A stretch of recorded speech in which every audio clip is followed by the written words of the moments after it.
How to create typewriter effect for subtitles. To begin, I opened a subtitle and a video.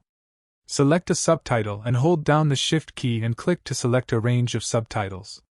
Now right-click on one of them and go to selected lines and choose Typewriter Effect. Here you have the option to set the delay of each line when the effect is completed. Also, you can preview the effect. Once you're happy with the result, just click OK.